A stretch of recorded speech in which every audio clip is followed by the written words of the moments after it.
Once upon a time. Once upon a time, I was at work and I was sitting at my desk and I looked at my watch and I looked at the time.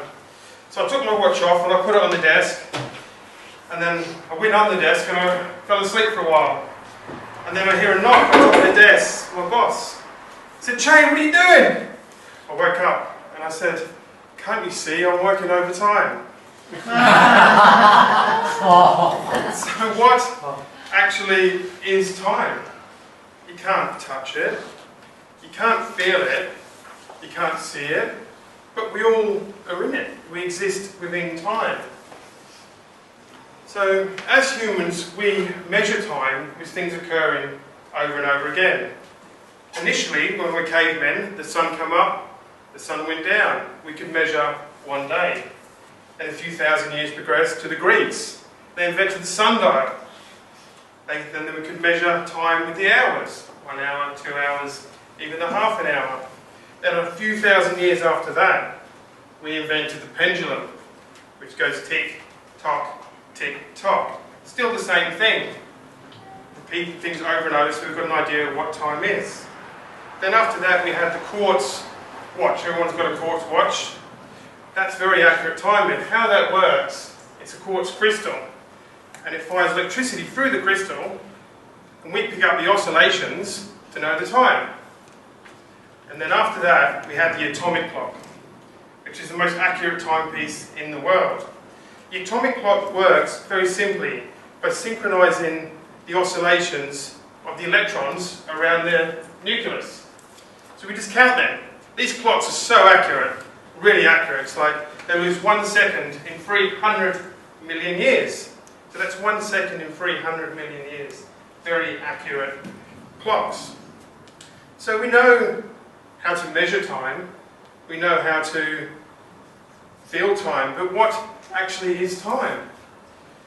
The first person to really think of this was Isaac Newton. He came up and said time is constant, which means time is the same for me standing here as it is for our president over there or somebody in a plane travelling the distance. And that sort of theory was around for a long time. And then one of my favourite people of all time, Albert Einstein, thought that wasn't quite right. He came up with time and space. What that means is that as you move through space, you go back in time. What I'm about to explain to you is a bit not complicated. You're an intelligent bunch of people, but it means you've got to think a little bit outside what your conventional thinking of time is. There's something called time dilation, which means we move through time as we move through space. So as I walk away, now I'm actually moving back in time. I see a lot of blank looks here. We know this because we can measure time. Time on the moon is faster than it is on Earth. Time on Jupiter is slower than it is on Earth. So time isn't constant. Time is constantly changed, different in different parts of the planet. We can measure this, humans now. We get 2 atomic clocks. We had them both at Heathrow Airport. We synchronised them both. One of them was on a jumbo. The other one remained on the ground. The one in the jumbo flew around the world, landed back at Heathrow. But what, to everyone's amazement, Einstein's theory was correct. That plane, with all of its passengers, landed in the past. How can that be? How can the jet arrive in the past but still in the present? You have to think of time as in a loaf of bread. It's divided into little sections. The beginning of time and the Big Bang, the end of time. Our little section is a slice of bread. A second in the future is a slice of bread, and one in the past is a slice of bread. But what happens is, time exists for everything. So the present, the past, and the future already exist. So that they've already the future has already happened.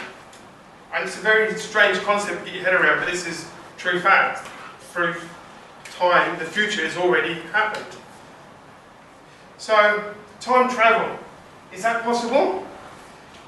Well, of course it is. I've just spent the last 5 minutes saying we travel back in time. Me walking backwards is travelling back in time.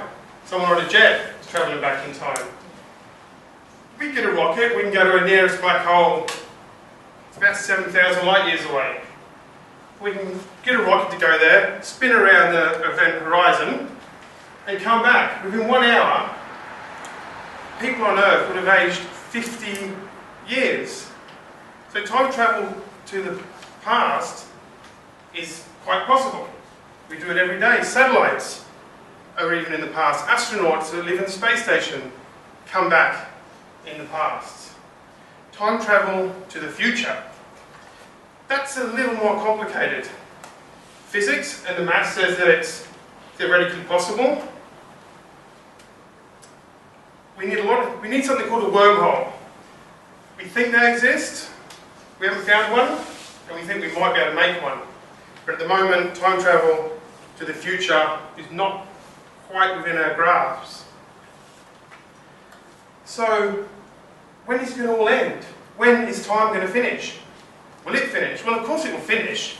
The universe is expanding. It's getting faster and faster and faster. It's just ripping itself apart.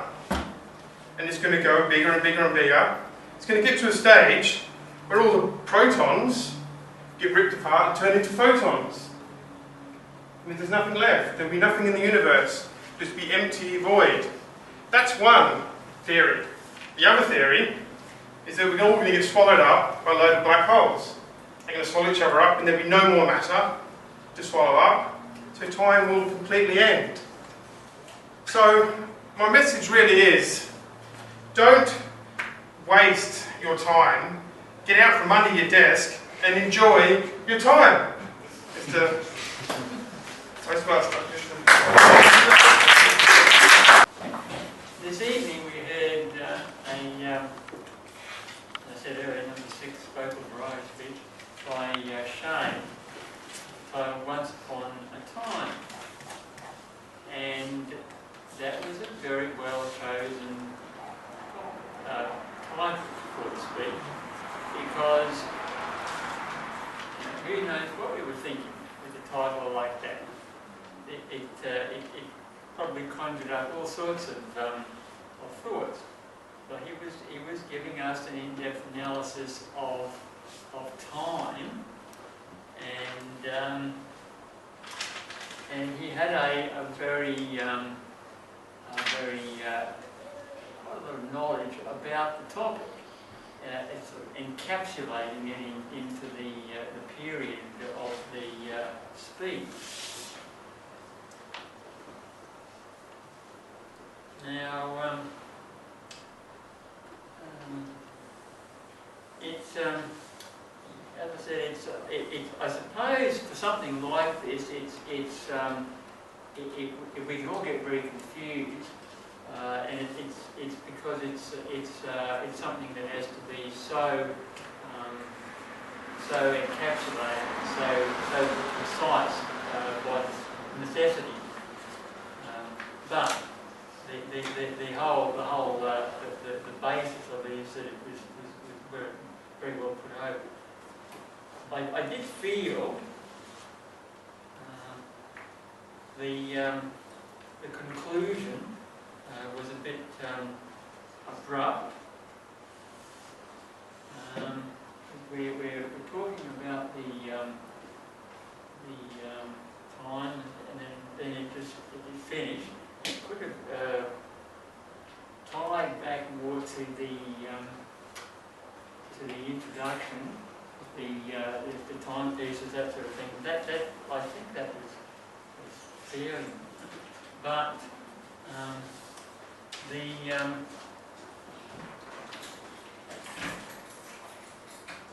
there was as I said, a lot of talk about the time and space, which was good.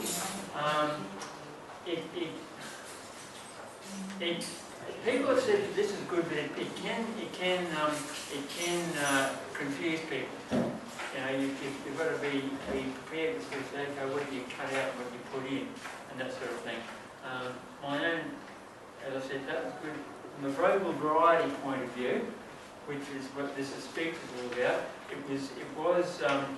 it was good, but I think in that respect, there were areas in the early part of the speech were better. After that, it wasn't as much in the vocal variety area. But it was free flowing at all times, and as I said, we may have been lost, but I think that Shay trying to speak to the layman sort of type of thing, and I think that's sometimes it's difficult, but I think he gets top marks for that. As I said, those points are very fairly minor, but look, it was an excellent speech. It's a difficult topic. It's a very difficult topic, and it's even more so because, as I said, you've got to encapsulate it for the required speech